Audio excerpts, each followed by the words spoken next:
Muli po isang mapagpalang umaga sa inyong lahat. Kumusta na po kayo? Ito po ang inyong kapatid sa Panginoon, Pastora Rose, sa atin pong walang sawang pagpapahayag ng salita ng atin pong Diyos. Amen. Ang atin pong talata ay nasa aklat po ng Filipos, chapter 3, verse 12.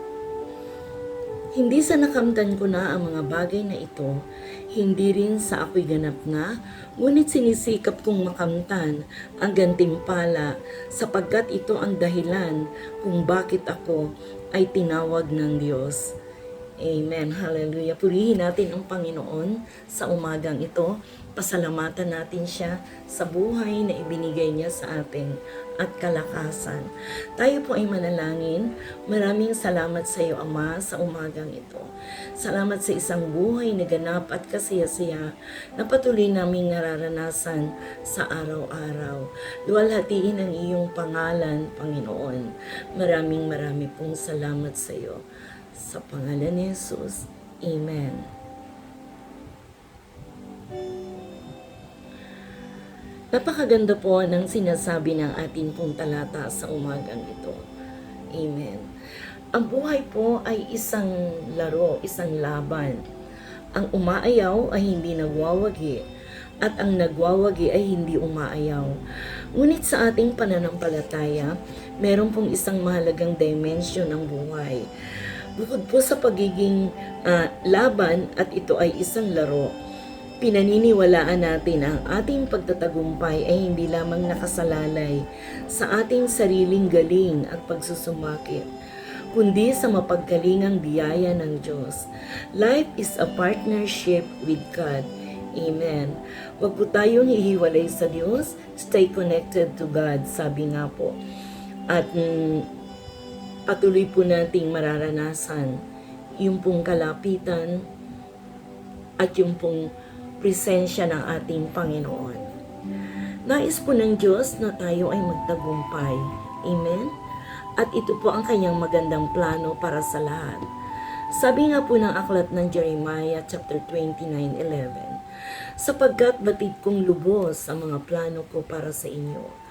Yung mga planong hindi nyo ikakasama, kundi para sa inyong ikakabuti.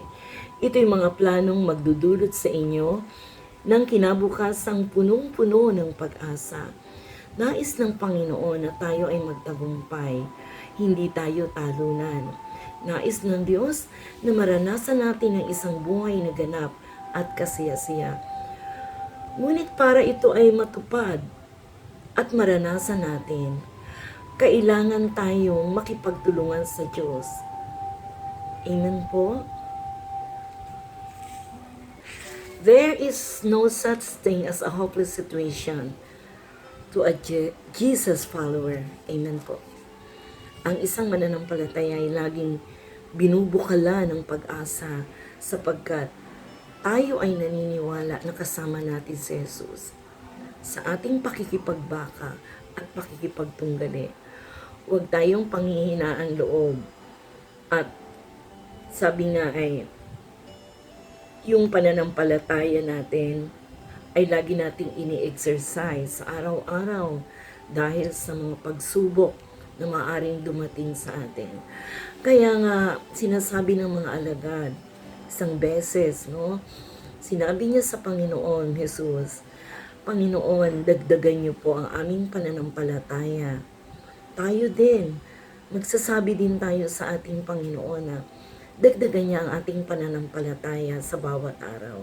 Sapagkat ang mga pagsubok na ito, ang siyang magbibigay sa atin ng ningning, ng ganda at ng kulay at halaga sa buhay na ito.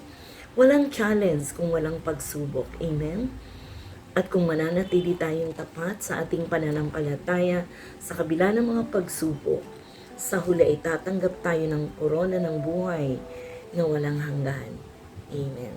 Sabi nga po sa aklat ng Santiago chapter 1 verse 12, mapalad ang taong nananatiling tapat sa kabila ng mga pagsubok sapagkat matapos siyang subukin, tatanggap siya ng putong. Ito ay ang buhay na ipinangako ng Panginoon sa mga umiibig sa Kanya. Sabi nga sa aklat ng Filipos chapter 3 verse 13, mga kapatid, hindi ko ipinapalagay na nakamit ko na ito. Ngunit isang bagay ang ginagawa ko, nililimot ko ang nakaraan. Amen. Never allow the past to haunt you. Amen. Si Pablo po ay napakaraming nagawang kasalanan sa Diyos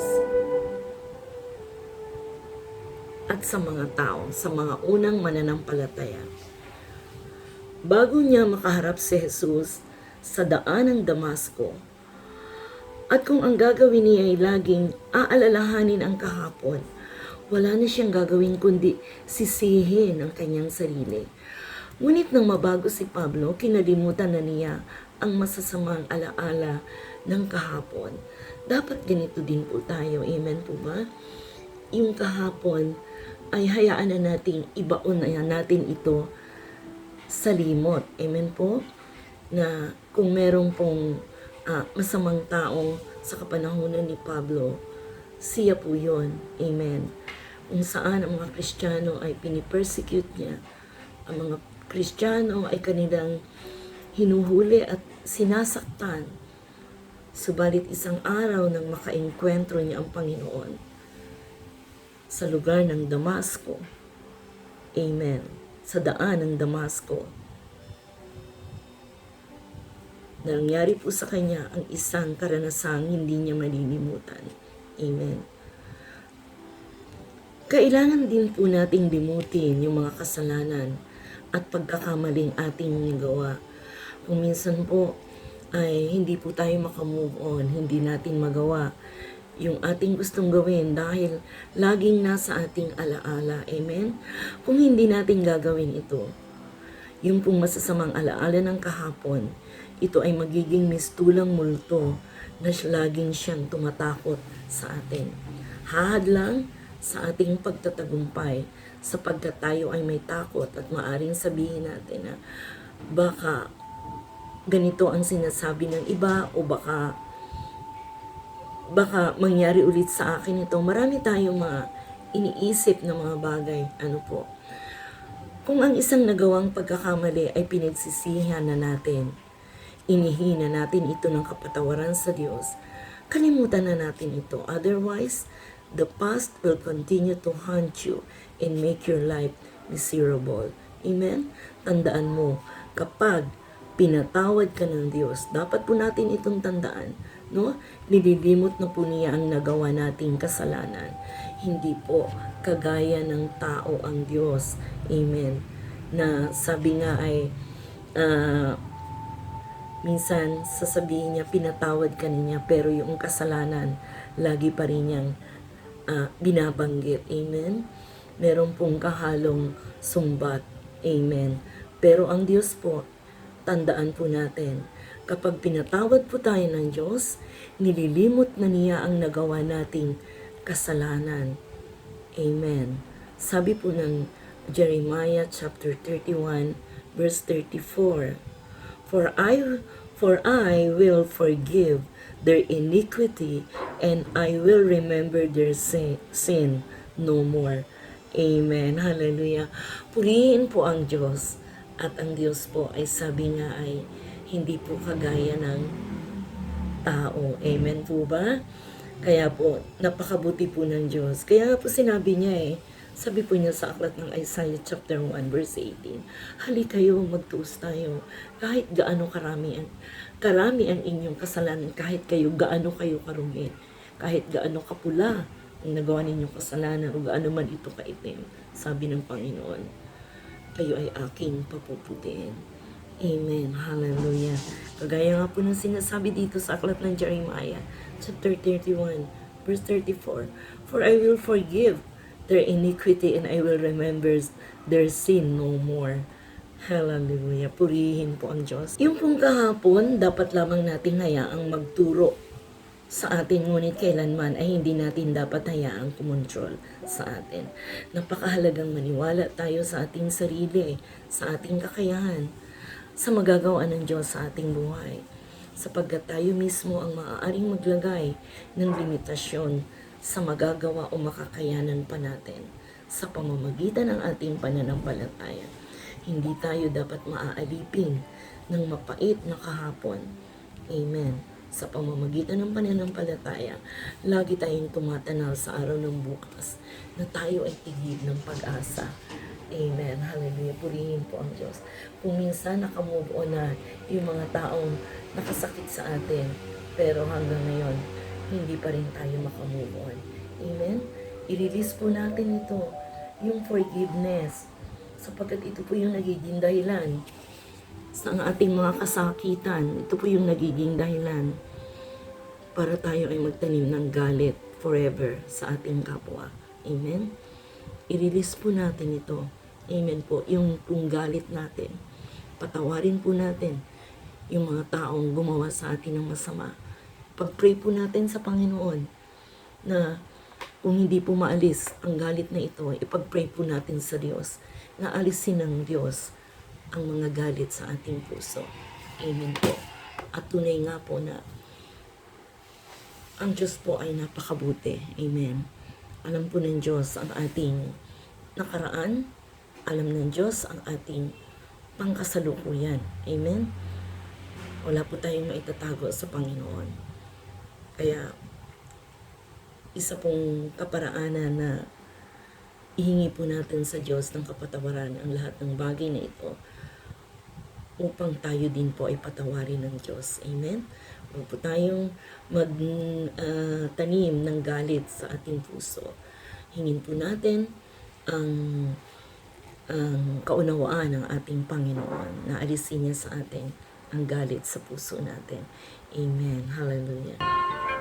Kalimutan mo na ang nakaraan, ngayon'y nakalaan ang buhay mo sa ating Panginoon.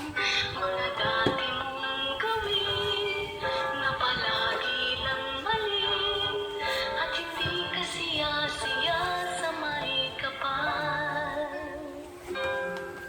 Kung noon ang naghahari ay galit, ngayon ang kapalit, pag-ibig na nanggagaling ka. Purihin po ang Diyos sa umagang ito at nawa po ay napagpala tayo ng ating pong talata sa umagang ito. Sabi nga po ay, mga kapatid, hindi ko ipinapalagay na nakamit ko na ito, ngunit isang bagay ang ginagawa ko. Nililimot ko ang nakaraan. Amen. Hallelujah.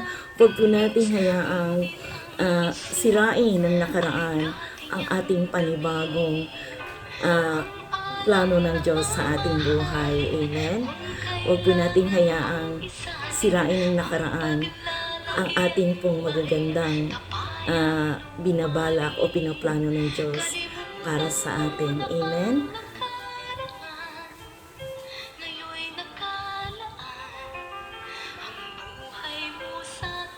Muli po, isang magandang umaga po sa inyong lahat.